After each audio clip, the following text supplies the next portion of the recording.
A woman known for her kindness and gentle nature lived in a small village nestled beside a whispering forest. One day, while gathering herbs, she stumbled upon a tiny, injured bird that had fallen from its nest. Its wing was bent at an unnatural angle, and it shivered with fear.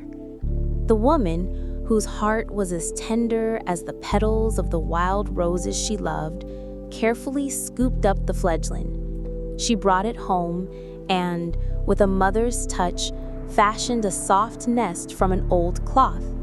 She fed it tiny bits of crushed grain and water and patiently splinted its wing with a delicate twig and some thread. Days turned into weeks. The woman nurtured the little bird, speaking to it in soft coos and watching over it with unwavering devotion.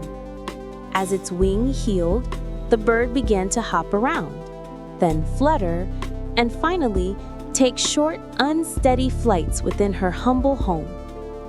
One crisp morning, the woman carried the bird to her open window. It perched on her finger, its small eyes bright and alert. With a final, gentle nudge, she released it into the wide blue sky. The bird soared, circling once, twice, a triumphant dance of freedom before disappearing into the green embrace of the forest.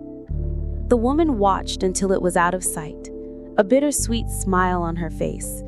Her heart, though a little empty from the parting, swelled with the profound joy of having given life and freedom back to a helpless creature. She knew that even though they were separated, a bond of love and care would forever connect them, a silent testament to the gentle power of a mother's touch.